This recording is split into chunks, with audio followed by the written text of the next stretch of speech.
Okay, quick intro here just because I am so excited to get into this episode.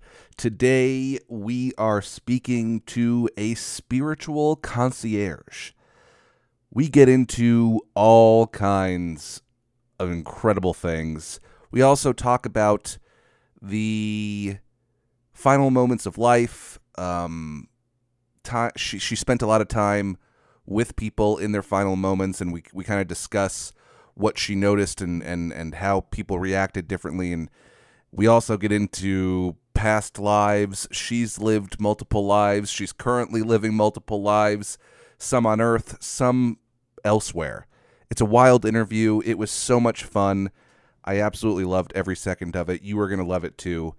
Of course, please tell a friend, spread the word. Also, I know how many of you guys are listening. Please, it helps. Leave a review. Write a review. Give us 5 stars. That stuff really helps, and it would really help if the amount of people listening actually did it. So please, if you can, take a second before you start the episode. Go into your Apple podcasting app, whatever. Leave a review, leave 5 stars, or follow us on Spotify, whatever it is. Either way, thank you for continuing to listen to Obsessed with Death, and I hope you enjoy this episode as much as I did.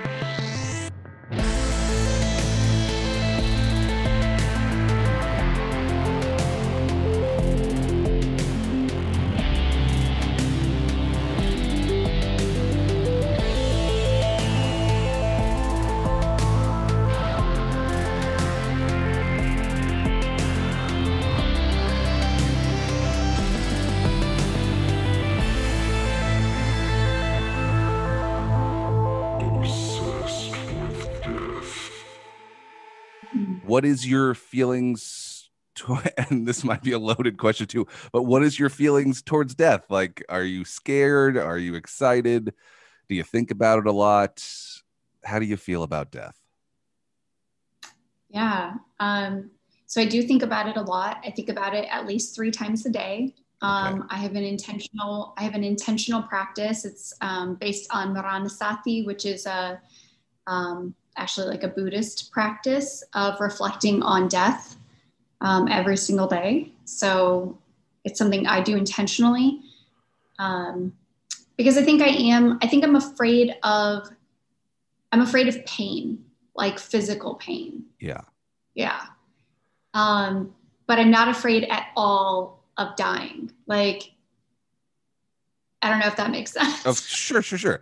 It's you're more concerned about how you're going to die. You don't want it to be painful. Right. Yeah. Sure. Like, I mean, I don't think anybody wants it to be pain. I want to die in my sleep. That seems perfect. I just no idea that it even happens.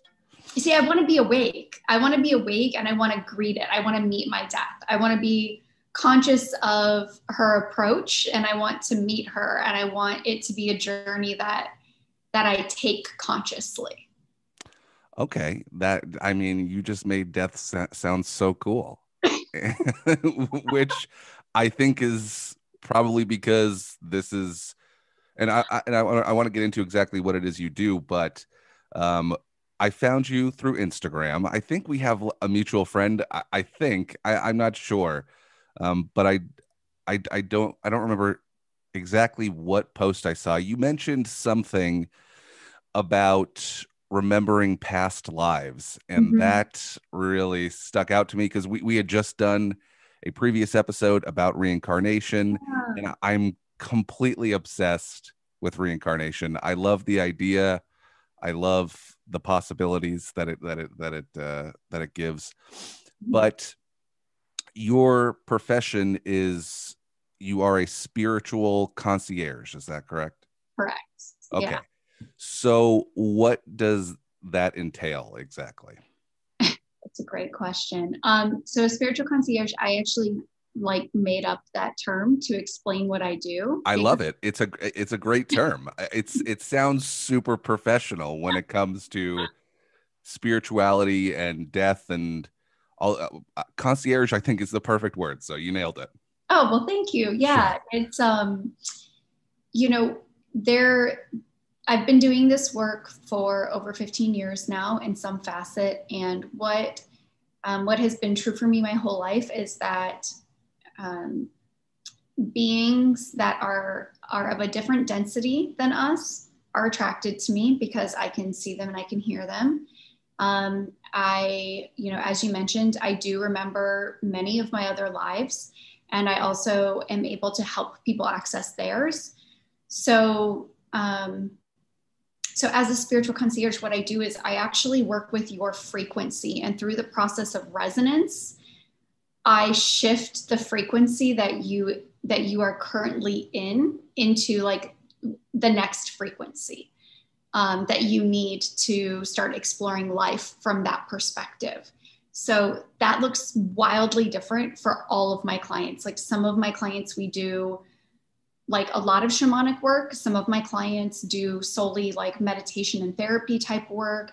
Some of my clients are more experiential, where we actually are out on the land because they are connected to the land. So as a spiritual concierge, what I do with every client is very, very different.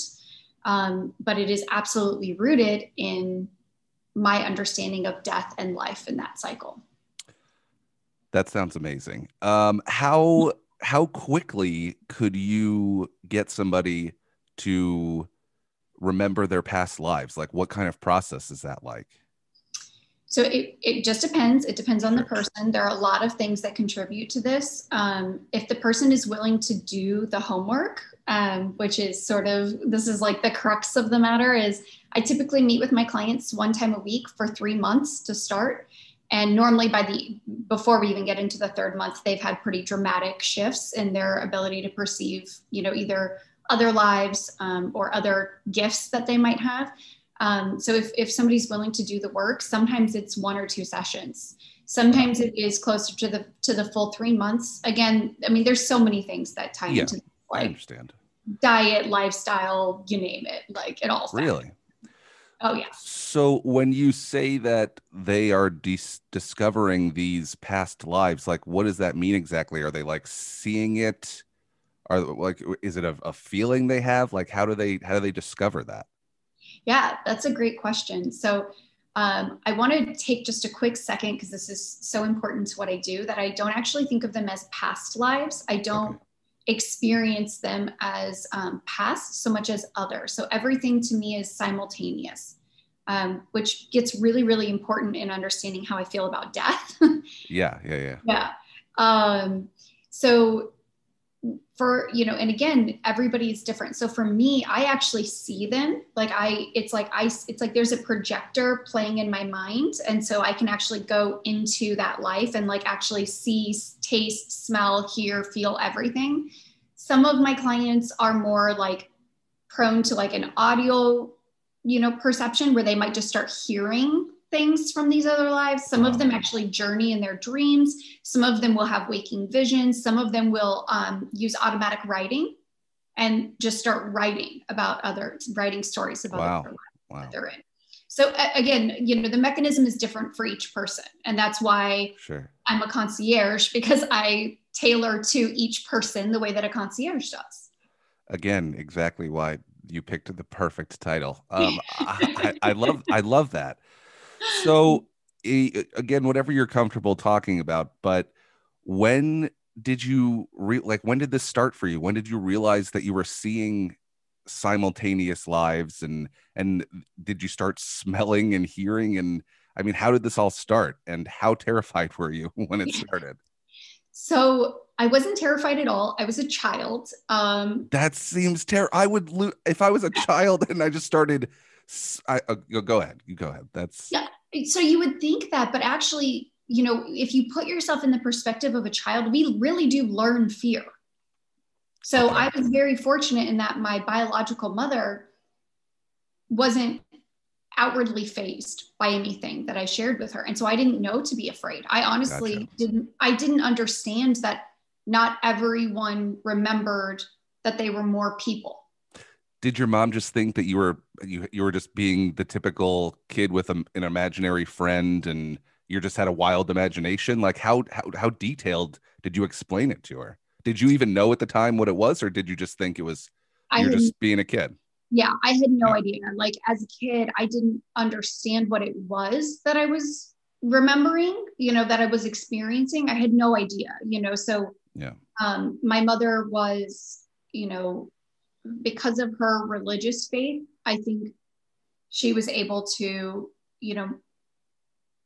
accept a lot of strange things and sort of assign them away to her faith, which is, I don't share that path, but, I'm grateful for it because I think a lot of parents hearing what their child was saying to them, what I would say to my mother probably would have freaked them the fuck out. Like they Yeah. probably would have been like, nope. Oh my God. Of course. Yeah. I talked about this on another episode as well, but there was a thread on Reddit that kind of exploded where people were sharing stories from when their children were between like the ages of like 3 and 6, and Mhm. they were all there was these very specific things that almost every story had in them from what these kids were saying, and a lot of the parents felt the same way where they're like, yeah, they would tell me these detailed stories, they Mhm. would have names and places and all of this stuff, and like it's almost like their personality would change in the way they would like share these stories and speak. And I couldn't imagine being a parent and that's just like your kid just like turns into like a World War II veteran and he's like Right. telling stories like that would be it's an incredible thread. I can't recommend it enough if you're interested in just reading. Yeah, I'll have to check that out. Yeah, I mean, I'll send it to you. It's really really I haven't checked it out in like a few weeks, but at the time there was like over 13,000 people had posted oh on it. wow, It that's was amazing. it's so much fun. Just I would just scroll through and just stop on one and read it, and they're incredible. But okay, Yeah. so you're a child. You're telling your mom these things. What kind of things are you telling your mom?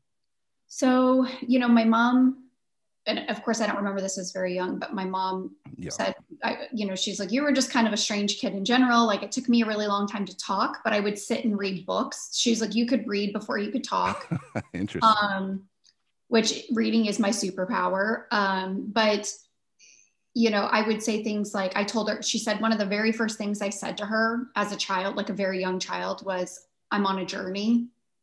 I love that. And she was like, what does that mean, sweetie? When I was I was six, between 6 and 7, I wrote a book on the medicinal uses of herbs, which is Like most children do. like most children do. But the thing is that in another life, I'm an herbal healer. Okay. And so, but what was really fascinating was that my mom then looked at some of these herbs and was like, these aren't herbs that we even have in the US. Like, we don't even use, like, pennyroyal was one of them. Like, she was like, people don't even use that anymore. But when we started, like, she started looking into it, she was like, Yeah. but this was very common in the 1800s in Great Britain. This is an herb that would be used for these things. So my information was accurate, like and I still have it somewhere. And like, I look at it and I'm just like, well, yeah, obviously. But then I have to think, like, if I was an That's adult experiencing a child doing this, how creepy that would be. yeah, I mean there's so many similar stories that I've heard where again these children are not only giving like very specific details like names and towns and whatever, but they're also able to explain how to do things and Mhm. build things or just whatever that is. And the parents will always, some of them who at least are interested, will go and research it. And 9 times out of the 10, the kid's completely correct on explaining a thing he should know nothing about, he or she should know nothing about. So Yeah. it's pretty incredible. Yeah. So yeah, so that was my experience. Was just, I didn't know. I honestly, my first experience with death was my great grandfather. And I was about 6 or 7 at the time, and he was old. I mean, he was, my great grandfather. So, Yeah. um, and I legitimately was so confused at the funeral. I didn't understand why everybody was so upset. Like, I could see that his spirit had left his body, but I could also like feel that, he was just going through like the process of picking where his consciousness was going to go next. And I didn't have that language for it. But, for me, I didn't understand that it was a loss. Like, I just was like, oh, well, he's just going to show up again in a different body somewhere. Like, I Yeah. didn't think of it You as just knew that. Like no one right. told you that. You No one just told knew me it. that. Yeah. And that's not a belief structure in any of my family. So none of my family are members of a faith that believe in reincarnation. So Gotcha. that was not a term I even heard until like almost college. Wow. Yeah. So are you just like walking around in like multiple worlds right now? Like, are you just seeing things that nobody else is seeing? Like, how do you even function in this world when there's so many others constantly happening for you? Yeah, that's sometimes I'm not great at it, Rob. Yeah. Sometimes I think that calls are scheduled for one day, they're scheduled for another. We did have a minor scheduling issue, which is completely understandable. Honestly, um, I did what you did to someone 3 days ago. I did the same. Like it happens. Like It it's totally understandable. Yeah. But sure, okay. So, That's a good so point. yeah, no, I mean, I've learned, I've since learned, something for me that's been a personal blessing is that in teaching other people how to do these things and how to access some of what I access just more naturally, is that I've learned how to control it a little bit better. Yeah. And I tell people this is like playing an instrument. Some people are just, they pick up an instrument and they're very good at it. They still have to practice to perfect it, but it's just easier for them. And then other people pick up the instrument and they're like, oh man, this is woof, but if they stuck Sure. with it, Yeah. if you stuck with it, you could learn to play the instrument. So this is the same thing. And again, basically, what you're doing is, are you just showing people what's available to them, or are you also teaching? Like essentially, if somebody had enough sessions with you, they could show other people as well. Like, is that Yeah. that's Yeah. so So interesting? what I really love to do the most, I mean, I do readings, I do resonance readings where I just act as the bridge, the channel between you and your other lives or your guides or whatever it is that, we're interacting with and for. But my real purpose in life is to actually teach people how to access these gifts for themselves. And then more importantly is I'm actually like, and it's, I mean, I just think it's time. So I'm fine saying this out loud and you don't have to cut it out. But, but I'm actually in the process of opening a school to teach other people to become spiritual concierges who maybe have these Really? gifts. Yeah.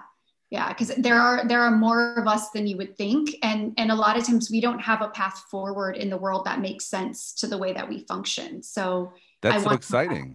yeah. Congratulations. I can't wait to hear more about that. Thanks.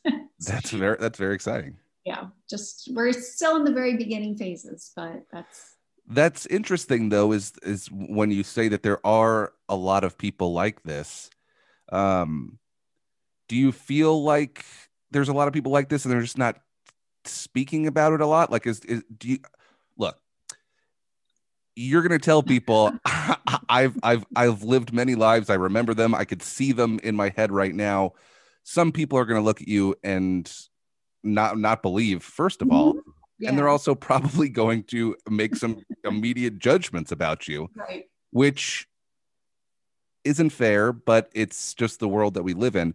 Do you Mhm. feel like there's a large, like, what am I trying to say? Like, obviously there's a stigma to stuff like this. People get uncomfortable. It makes them uncomfortable, whatever it is that keeps people from talking about it. But I mean, I've never met anyone like you before. Um, Well, but that you knew of. exactly. And that's kind of what I'm trying to say. And I don't know how I'm trying to say it, but do you feel like there's a lot of people that are just like you, but they're just too scared to talk about it or tell people? Yeah, too scared, or they had to shut it down. For 10 years of my life, I lost the ability to move my consciousness into other lives. I lost my ability to see auras. I stopped being able to communicate with other dimensional beings. I went through a trauma and it shut it all down for me for about 10 years. And I had to relearn how to connect to that. And in the same way, you mentioned this Reddit thread where kids between the age of 3 and 6 are sharing these. Almost every child I've interacted with remembers parts of another life or Yeah. another experience. And we are just, quite honestly, it's educated out of us. Like we are taught to Sure. ignore it and to let it go and to frame our minds differently. So yeah. Yeah, I feel like, I mean, I wish I remembered just even more of my own childhood. Like, you kind of lose those memories, obviously, as you get older.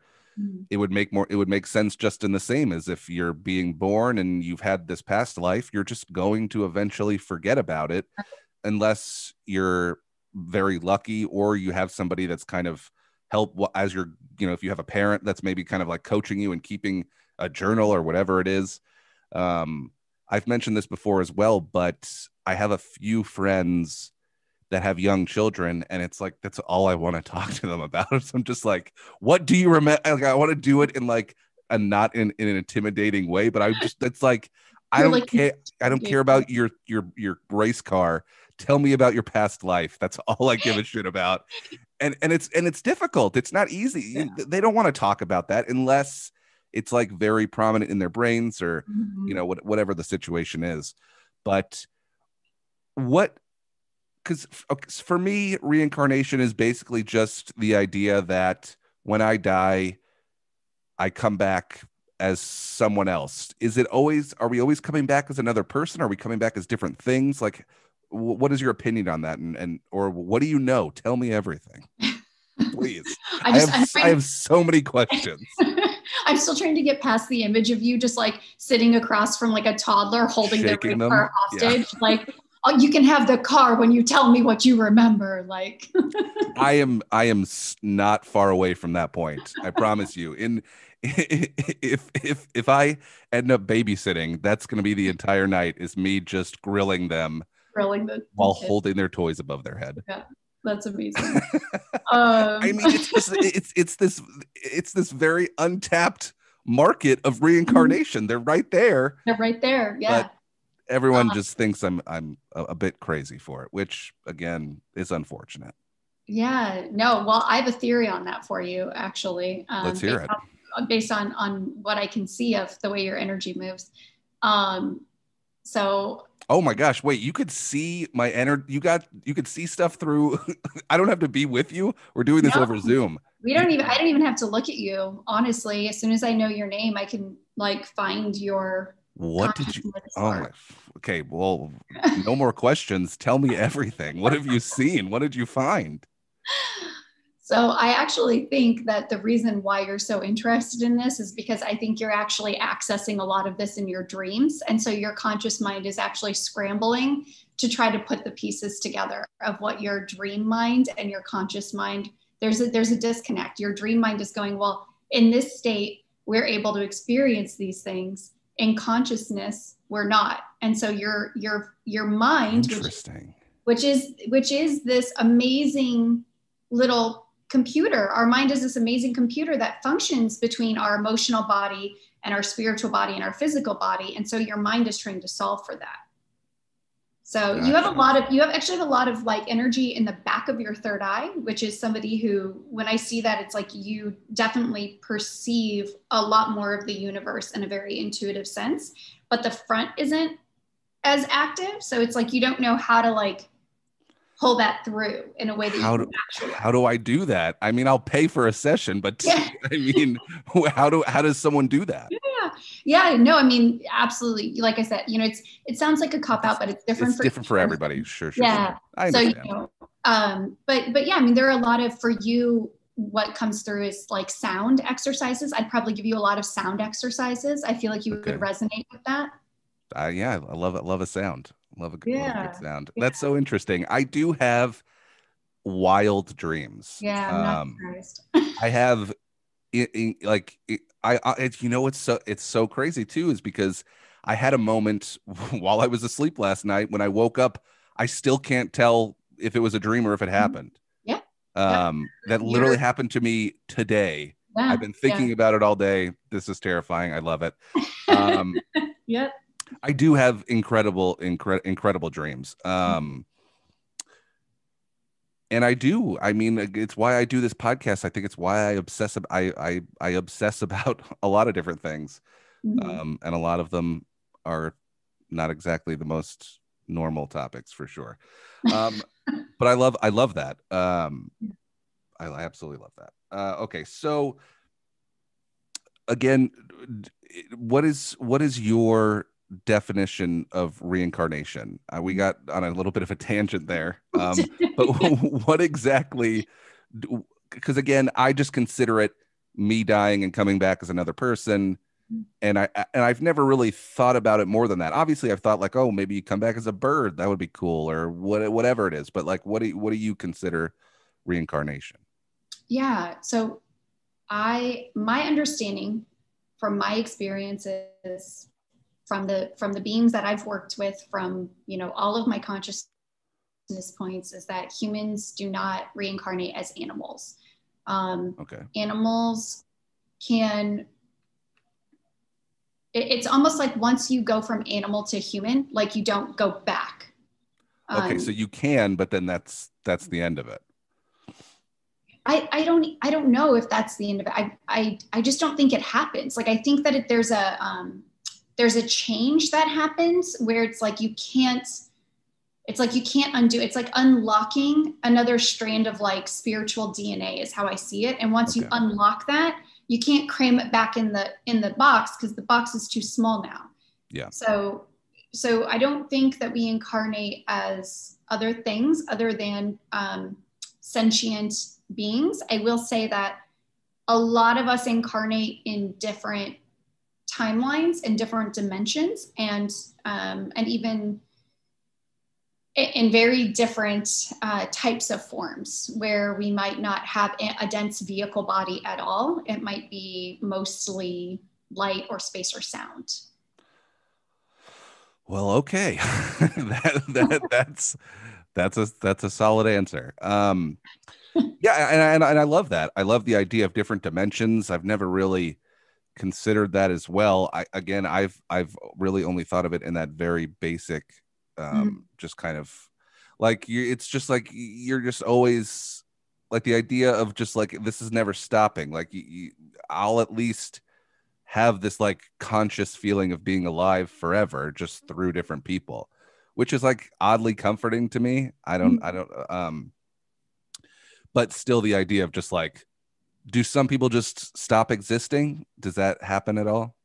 Well, you don't stop existing. I mean, energy is not created or destroyed. So Forever. Yeah. right. So it's, you know, you might choose not to incarnate. So your consciousness might then, you know, if you're not putting your consciousness in a vehicle, then your consciousness sort of just becomes part of the larger picture. You know, it's like I think of it, how I see it is like these beautiful, like sparkly, like beings that make up our consciousness. And then when we decide to put it in a vehicle, then they all work together to create like a knowing of that experience. But if we decide that we're not going to put it in a vehicle, then they're all kind of just free to like roam around the cosmic ethers collecting what they Sure. can, you know?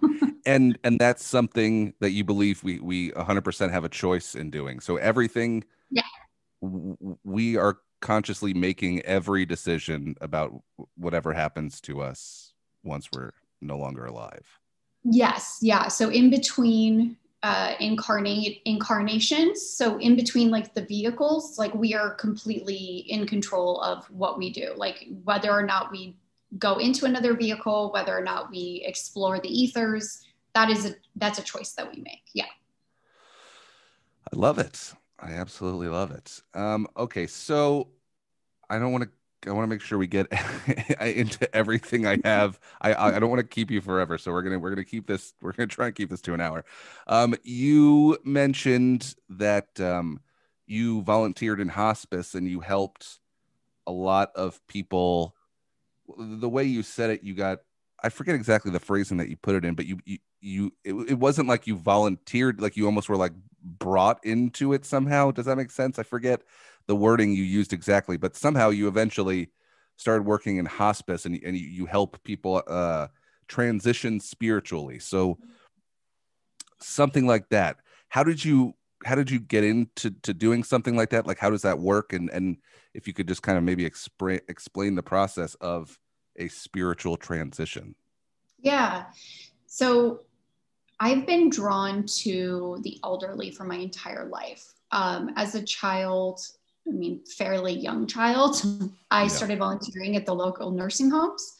And what I found was that the closer that people get to making that transition to their consciousness leaving this vehicle and moving to another one, the more at ease I felt with them. And that, it's almost like, that was the closest I could get to the feeling of being home for me, was being around somebody who was very close to making that transition. And so just, I don't even remember how I ended up working in, or like volunteering in hospice. Honestly, I think I probably just, I mean, knowing me, this is how I work. One of my guides probably told me like, oh, you should look into this. And then I was like, cool. And then one thing leads to another. And now I'm like volunteering full time, So but it was amazing to have, hospice is such an amazing thing, and to care for families and to care for people who are experiencing death, which to me is like the probably the most important part of life is death, because it's the only thing that we all know we're all going to experience. It's the most unifying experience that we have as sentient beings is death. And so to be part of a program that identified that and that worked with it and that really sought to understand people's needs in that time was so beautiful and so empowering. Do you feel, I mean, I would just assume, obviously, these people, they know their life is ending. They're in hospice. This is clearly the end. What do you notice about somebody like that? Like, how do you not, it would be unfair to try and compare them, obviously, to somebody who's just like out living their lives. But I would just assume that you're talking to a different type of person when you're around someone who knows they're going to die. It's a very vulnerable situation, I would think, for both of you to be in. What could you kind of say to the idea of just being around all of these, like you're constantly around all these people that are about to or going to or possibly dying in that moment? Like, what do you think that does to a person, and what do you see from these people when you're around them? Yeah, that's it's funny because I really see kind of one of two things. Like they either go into denial where they just can't talk about death at all. And they become very avoidant of what they need to do, or things that might feel like wrapping it up. They start to avoid those sorts of behaviors. Or you see this really beautiful evolution of the soul where, they grieve and they sort of start to think about what the people around them are going to experience. And that's this like magical shift. Like when somebody is able to accept their death and then they start to think about the experience of others around them, is when I've noticed that's when the peace starts for the person who's about the transition. It's like, reconnecting to this idea that we're part of a greater whole. And so decentralizing yourself in the narrative, I think it's powerful in every context. But I think with death, it's like, that's a point for me where I start to see, that stereotype of people who peacefully await for their death. They're like, they've sort of made their peace with it. That's sort of that turning point. So it really is, though, it's one or the other. I found like people either really struggle with it and they go fighting to the end, or they kind of do the work and confront it and start to, decenter themselves from the narrative.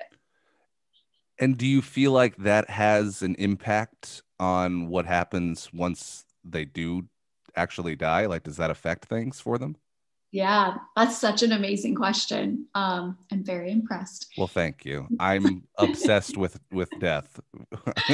It's all I think about. Yeah. So thank you. Please go ahead. Yeah. So one of the things I teach all of my clients and all of my students is that if you want to understand manifestation, you want to understand the world around you, you have to understand that every thought, every action, every word that you are saying right now is creating your future. Okay. Yeah. So which is absolutely terrifying, but oddly beautiful. It's right. Terrifying and beautiful, but the same is true in the moment of death. Whatever you are feeling, thinking, speaking, that becomes your reality for a time after you've transitioned. So you create the experience that you will have immediately after your consciousness leaves your physical body. Now, you don't stay in that. it's sort of like our thoughts even have a weight, they have a density in the world. And eventually, without a vehicle, that density starts to disperse, right? So it's like it's no longer being contained in a body. So it can sort of like break up and go back into the ethers. But for a while, that thought will be strong enough to hold that reality in place. And so you'll experience whatever it is that you believe, which I honestly think is where the idea of purgatory comes from. I think purgatory is this idea that, as you transition, there is a space where you're not completely decided about your next step. And you're sort of living through whatever belief structure it is that you have created for yourself for that moment. Wow. Yeah, I mean, I think about a lot of this constantly, and I do feel like, obviously energy is very real, and a big part of, I think, what happens to you just throughout your entire life. So I I have always felt that I I want to be at peace with the idea of death, and I hope that I'm lucky enough to live a long life, but that at that moment when things are done, I need I need to come to peace with all of it, because I Yeah. do genuinely worry about that. I don't know what happens. I have a million thoughts on it, but I always, for some reason, I always did feel like that is important. And again, I think even when it comes to your family, and like you spoke on, just making sure that they're okay, and that things are taken care of, in the sense that it's going to be easier on them, or whatever that is, I think is important as well. And someone told me one time how, another part of dealing with death is the idea of thinking 3 steps ahead. So you're thinking about the funeral, you're thinking about your family, like grieving and being there, and that whole process. And that's kind of always calmed me down a little bit Mhm. as well. Instead of thinking about like, oh, I'm gonna get in a car accident, like don't think about the car accident and like that, the Right. scary part. Just Yeah. think about like the calmness and the peacefulness of just kind of like everything wrapping up. So is Yeah. that so is when you're with these people in hospice, and you're doing this spiritual transition, is that kind of what you're looking to do, is get them to that peaceful point so that they do have an easier time moving on once they do pass away? Yeah. So it's about helping them understand what it is that they want to experience, and then helping them anchor that belief in their energy so that they do experience that. And then as well, like a lot of it is the same, believe it or not, I mean, it's the same kind of trauma work that I do with my clients who aren't dying. um, Yeah. because a lot of people do carry things from their childhood. If I had oh my gosh, if I had $1 for every person who had unresolved trauma with their mother or their father that comes up on the deathbed, like I would be a very wealthy individual right now. Really?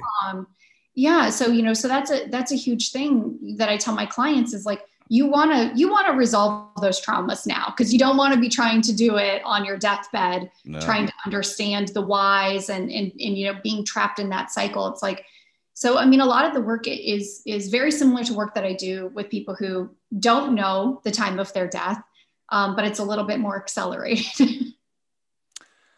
Interesting. Yeah.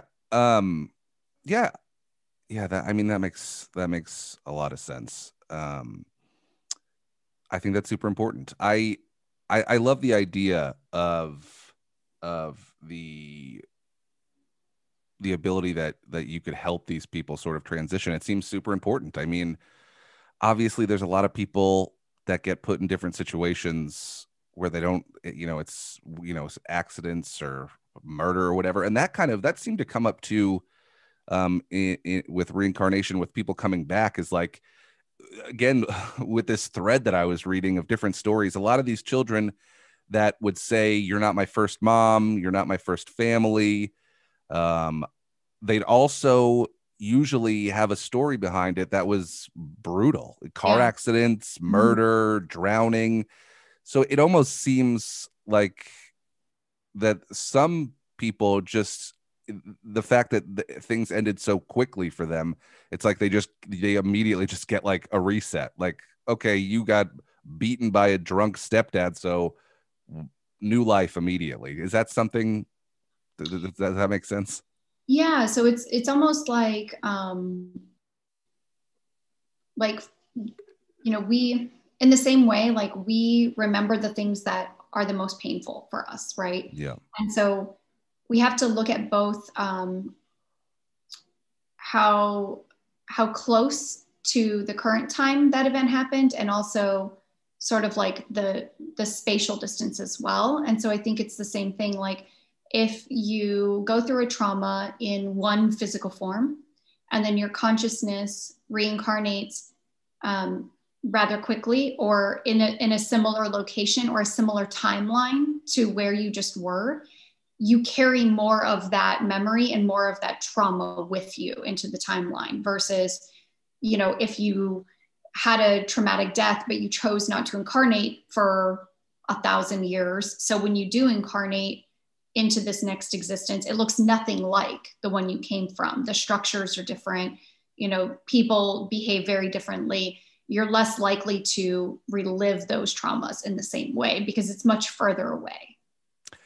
Interesting. Yeah. I mean, again, there's just so many different aspects to it that that I love to think about, and some that you've brought up today that I've never thought about, especially even like you said, like coming back 1,000 years later, like that's so wild. Like the idea that you could possibly just go do whatever these other things are and then return in 1,000 years is absolutely wild. Well, okay, but it's wild because you're thinking about time as if, like if you have, like slinkies, Sure. like the little toy. Oh, yeah, Okay. yeah, yeah. I So know it's Slinky. we think about time as humans. We tend to think about time like if that slinky was stretched all the way out, and now is at one end of that slinky, and 1,000 years is at the other end of that slinky. So in our head, we're like, oh man, we have to go all the way. We have to, stretch the whole length of this slinky to get from now to 1,000 years. But in reality, time isn't linear. Like my experience of the universe and of time is that it's more like we can choose for that slinky to be in any state that we want it to be. So, now in 1,000 years can be right next to each other if Sure. we want. Yeah, You absolutely. Um, again, we're getting close to an hour here, and I do appreciate you talking to me about all this. The only other thing that I'm interested in a lot of things, but something that I did want to dig a little bit deeper into, and obviously whatever you're comfortable with talking about, is these past lives that you've had. I mean, do you talk about them? Are you open with discussing them? 'Cause I would just love to hear about them. Like, what other past lives do you remember? Yeah. So, in one of my other lives, like I mentioned, I'm an herbal healer, and That's right. it's someplace, like I would say, like someplace in Great Britain or the UK is my best approximation based on Yeah. the herbs. Um, I am a monk in another life, which is actually one of my favorite lives. I go there a lot. It's very soothing for me. Sounds very relaxing. Yeah. Yeah.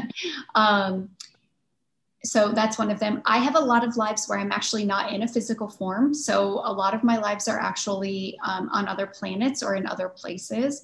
So I work a lot with the Hathors and the Pleiadians, which are two groups of aliens, if you will, though they don't prefer that term.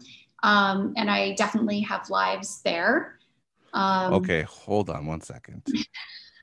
The the two names that you just said, these are other quote unquote alien beings that you Right. from lives. What were the names again? The Pleiadians is Okay. the first one, and the Hathors. Okay. And uh, okay. That's that's wonderful. I love that. Yeah. Please continue. Yeah. So, I mean, so that's one, I have a lot of my lives are, they're kind of homogenous, like if I'm in a physical form, normally I would say I have red hair, which is interesting. Like I've been a man as much as I've been a woman. Mhm. Um,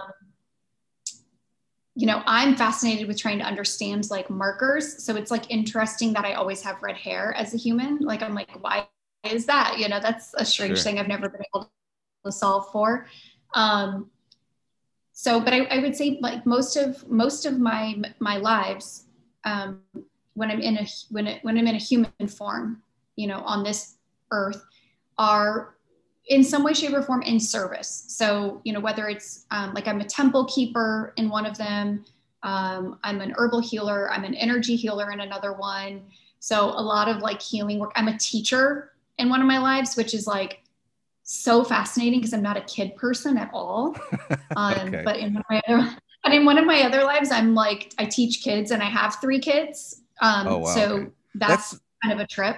that's so interesting though that you're not a kid person when you're clearly like living these multiple lives of healing. Like you think you would also have like this compassion for children, but And that's I interesting. do. I love being an auntie, but like I think honestly, I find children's energy very overwhelming. Like they don't control it at all. So like when I'm around a kid, it's like bing, bing, bing, bing, bing, and then like they Yeah, don't control their sure. thoughts. So it's Yeah, like just their thoughts are in your head all the time because they don't know how to like keep them out. gotcha. Yeah, I mean, So I mean, just I don't hear anything else, and I think kids are annoying. So I totally get it. If there was more than just the children themselves, I'd be overwhelmed. So I completely yeah. understand.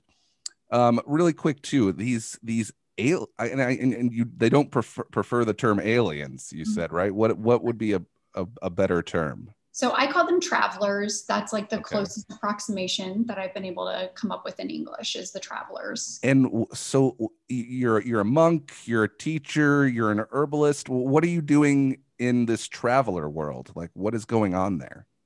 So I'm a teacher actually as well in one of those incarnations. Okay. So I teach a specific form of mathematics that's based in, um, which doesn't make any sense at all I'm sorry, on Earth. you cut out a little bit there. It's based in what? A type of it's like I teach essentially like a form of geometry, Okay. but it's based on energetics.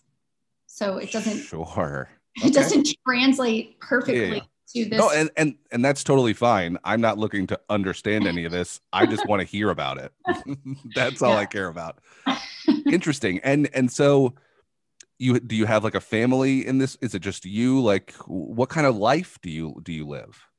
So I would, you know, the structures are very different. I mean, almost everybody is your family in a sense. I mean, we communicate telepathically, so you know the There's no communication is speaking. instantaneous. Yeah, there's, you know, so you know what people are feeling, you know what they need.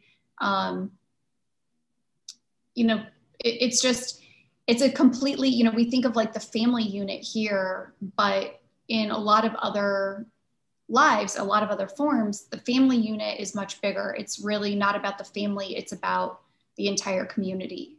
Um, I love so, that. so I have a partner Okay. in life, like I guess like a primary partner, though, you know, again, even that is very different in I was those. gonna say, like, I mean, are you going like on date night? Like, what is it? Is it more of like a friendship? Obviously these things are very different, but if there was something you had to compare it to, is it more of like a platonic partner? Like, how does that, or is there like attraction? There's attraction. So their geometric structure completes my geometric structure. I love, of course it does. Again, it's beautiful. Yeah. That's one So way of putting it. yeah, so it's sort of a way to, and I mean there are other people in my community in that life that complete certain pieces of that geometric piece of structure for me as well, but just not in the same way. Like this is, you know, how I experience it is like two pyramids that kind of like click into place together. You know, that's how that person feels to me. That being feels to me. Gotcha. Yeah. Well, that's incredible. Um, I'm so jealous. I mean, do you feel like when I would assume obviously you don't, this isn't like the first thing that comes up in a conversation when you meet people, although I'm sure it does sometimes. But do you feel like what kind of response do you feel like you usually get? Like, do you feel like it's more of people are just obviously people are going to be judgy, people are going to not believe. I understand all that, but do you feel like almost it just kind of scares people more than anything? I feel I really I want to hear, but I feel like almost everything that people do is based in fear. I feel like Mhm. that's a big part of how a lot of people live their lives, and I think that's a main reason why we aren't seeing the things that we Mhm. could be seeing, and whatever the different situations are. But how do you think, not how do you think, but like how are you perceived when you're like meeting new people and like these subjects come up for the first time? I can't imagine everybody is excited about it as I am.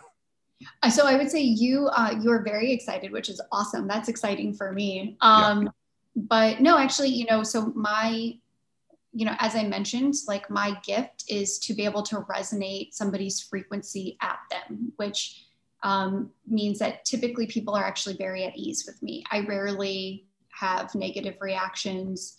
gotcha. Most of my clients and my oldest students call me mom Yeah, because they just feel like they a describe this comfort. feeling, of being comfortable. Yeah, Um, when I was younger, it was different. People didn't understand me and I didn't know how to wait was for the invitation to share. was like elementary school and high school like kind of a nightmare? Was Oh, that yeah. difficult for you? Yeah. Yeah. Yeah. I was not in this consciousness a lot. Oh, see, well, that's kind of beautiful. Is that you could just escape, you could just disappear. Yeah. I mean, it causes problems too, but yeah, I mean, it was, it was definitely, I look back and I'm very grateful for the fact that I am able to move my consciousness as easily as I do, for sure. Yeah, I Yeah. just, I mean, middle school, high school is just brutal in general. Just growing up is tough, and then you Hmm. add everything else going on, and I would imagine it. Yeah, it could be it could be somewhat difficult at times. Yeah. Um, Yeah. Great though, that's really great. Okay, so what do you look? Obviously, there's a lot going on. I've never really spoken to anybody like you on this podcast, and usually at the end, I kind of just want to discuss, like, do you have, obviously, you probably have a lot of plans, but what is your plan for death? Mm. Have you thought about, how you'd like to, are you getting buried? Are you getting cremated? Does that even matter to you? I mean, what do you have any sort of any of that planned out at all? So I don't have any of it planned out concretely. I mean, I have a do not resuscitate. My sister is my medical power of attorney and the person who will make all those decisions, and she knows what I want. So, I mean, there's Yeah, that side of it I have figured out. As far as what happens to my body, for me, it's wherever it can do the most good, and then whatever's left over, like get rid of it in the way that will harm the environment the least. Like, gotcha. Sure. yeah. So, um, That's fair enough. yeah. I was speaking to a funeral professional on another episode, and she brought up the idea that I had never thought about before, which was a funeral playlist. Have you thought Oh, about what kind of music you'd want to be played? oh, it'd be, Like whatever sort of celebratory thing you have. Is there anything that comes to mind? A oh song yeah, that you'd want? What? oh Please. yeah. What's it? It would What? be it would be the entire untitled track by Sigur Rós. Beautiful, beautiful Yeah, choice. That's. like Have you ever seen them live before? yes, and it I like It oh changed your life, yeah, right? yeah. I saw them in, it was like 2017 or something at the theater downtown. Was that Me the show too. you went to with I was there. the crazy light show? Yes. Of course, we were both at the same Yeah. show. Um, I mean, literally everyone around me is just crying the whole Yeah. time. Hmm. It was one of, if not the most emotional experience I've probably ever had. I Yeah. mean, it was just, not only was it just an incredible concert, but it was just, I'd never seen anything like that before. They their music is what it sounds like on like my one of my worlds that I kind of consider my home worlds with the Pleiadians.